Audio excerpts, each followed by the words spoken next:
looky, back out in wonderful Pennsylvania.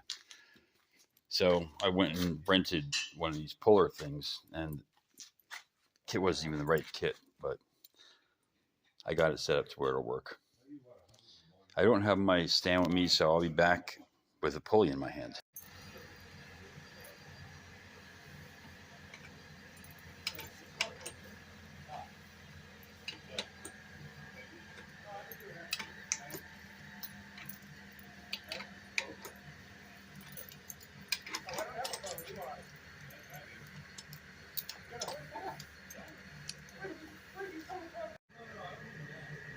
Well, that worked out. It wasn't what they gave me, but sometimes you got to use what you're given. Okay, I'm getting ready to start knocking these pistons out one by one. I'm going to do these two that are high right now, and then these two that are, well, low actually, in the engine. And I've already loosened the bolts on this one, and I've left them not exposing the bolt so I can tap them out with a hammer. I'll be back with some pistons. Heads, one down, 7 to go. That's number 6. It's the last to come out. Grab the big wrench.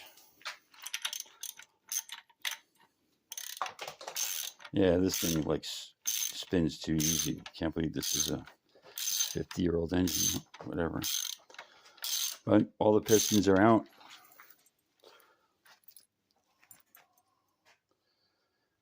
All out and labeled. So ready for the next step in piston land. So it took a minute, but I got the 2,000-year-old gasket off here. Still gonna have to recondition this surface, but not bad. I didn't get that gasket out. I'll get that when I pull off the rear. So there we go. It's coming apart. Okay, so I got the timing cover off and revealing our timing chain, which isn't much of a chain anymore. This is ready to start skipping teeth, so that'll be a replacement.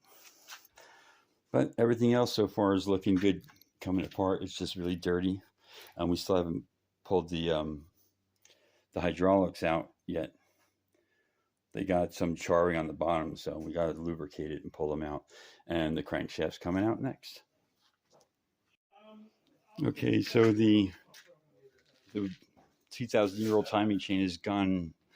I've got all the bolts ready to take out, so I'm going to pull this crank out and find a safe place to stand it while we're waiting. And clean it and measure it also. So I'm about to lift this thing out, and we're just going to attach it back to the flywheel and just stand it up on the flywheel so it doesn't fall down and go boom. Just can't afford that. Okie dokie. I don't know. I like doing this. Very smooth. Just another big toy. Everything looks good. All the surfaces look really good. Of course, I got to clean them, and I found one little rough spot on this one where I can just do like a 1000 file. Just take the little burr thing off, if you can see that. There's a little burr right there. Just knock that down and then polish it. There you go. Now you see it when it's shiny. That's the only damage I've seen on the whole crankshaft, so everything else is just be polished. So shaft's out and mounted back on its flywheel. That'll keep it safe. Looks like a lamp for a while. Hey, that would be a cool lamp. I should look into that. A little heavy. Hey, we got a base right over here. I didn't pull the bearings in. I didn't pull the bearings out. Sorry, you know, everybody's goofing off here, but everything looks pretty good. I lost my bearings. Yeah, you would. You had to go there. So they look worn, but they don't look so bad. I'll check them all, but there'll be more. I'm going to measure everything, so more fun.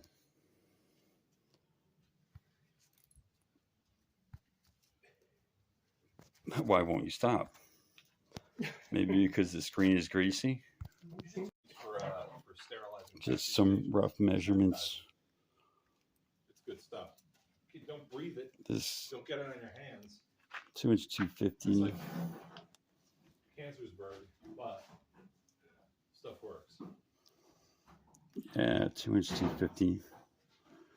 I started to pull the harness out. Measurements to see if I need to change bushings. 2-inch 248. The whole thing's got to be rewired, right?